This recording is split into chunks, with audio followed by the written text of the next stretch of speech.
Christmas has come and gone very quietly and very agreeably here in the tiny house, and all of a sudden it's a new year. Usually at the start of a new year I do a review of the previous year to really remind myself and to give thanks for it, but also to set some sort of focus, or in business speak or personal development speak, you used to set goals, didn't you? Well, a couple of years ago, I made a change to that. I did my review of the year, and I came to setting goals for the following year, and I found myself writing, this year I would like to achieve ... nothing. And it went very well. I, in my own strength, shall we say, achieved very little, but somehow God, the universe, managed to conspire to make all things well. There's a lovely verse in Joshua or Judges, where the young Joshua, who's just taken over the reins from the elderly Moses, who has just popped his clogs, and the promise is that Joshua will lead the children of Israel into the promised land. And after they did, Joshua says, "The lines have fallen for me in pleasant places," and so it was. That was a couple of years ago, and there have been pleasant places too. It's just that the lines have moved from Bakewell to the tiny house here in the next valley. It's not that far away. I go and join John for meditation, not every morning now, but I would say 2 or 3 mornings, maybe more, a week, which is a nice early 5:30 start.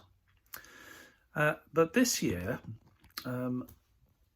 I have done a review of the past year, which is full of thanksgiving for the people and places in my life, counting my blessings, and it's been, I would say, very close to the best year of my life in those terms.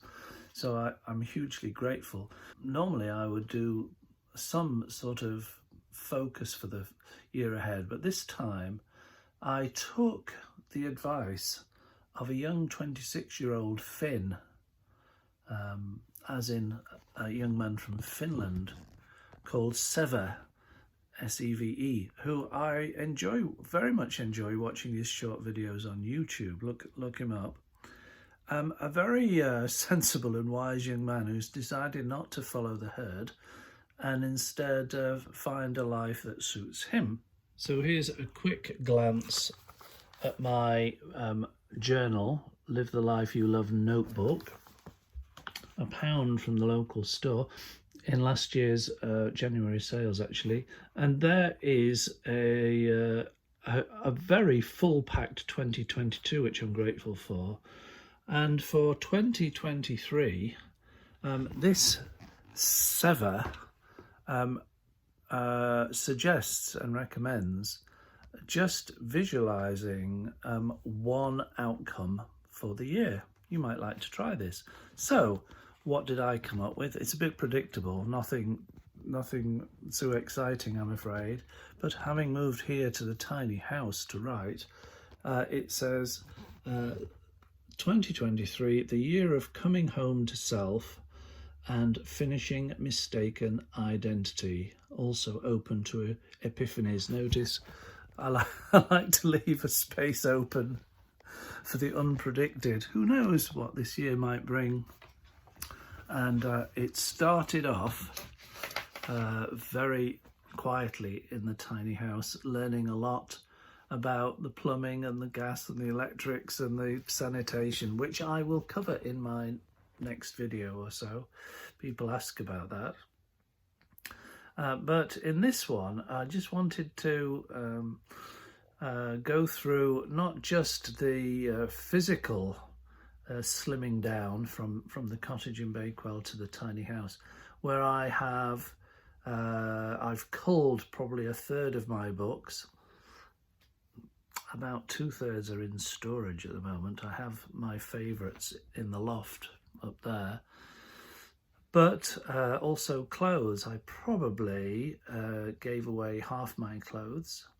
And in terms of objects and furniture, I was very happy to be able to donate a lot of furniture, the sofa bed, the kitchen table, the chairs, work table, etc., to Dr. Bernardo. No, actually, not this time, not Dr. Bernardo's, an organisation called Emmaus in Sheffield, who came with a van and three men, and took it away. Excellent service. Very pleased with that. But I thought, what's the point of having a physical detox for the new year if I don't do a digital detox? So here goes. Let's have a look at how much I am saving each month or year with my digital detox. So, total and yearly.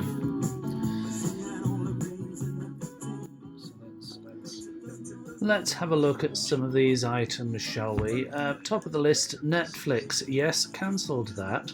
And the Tinkers, very quickly, within a week, sent me an email with an invitation to rejoin. Instead of £7 a month, I think it was £4.99, £5 a month, which I have to say I was very tempted by.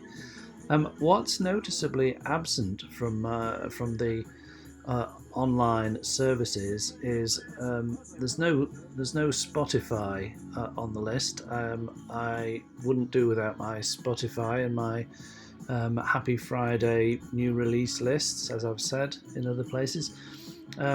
But also there's no Amazon Prime,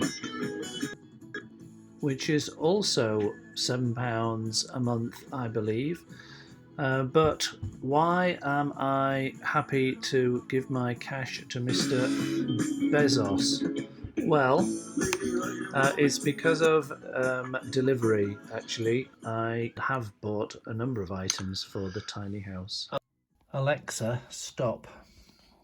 So, the grand total savings of monthly payments, but it does include my broadband internet connection.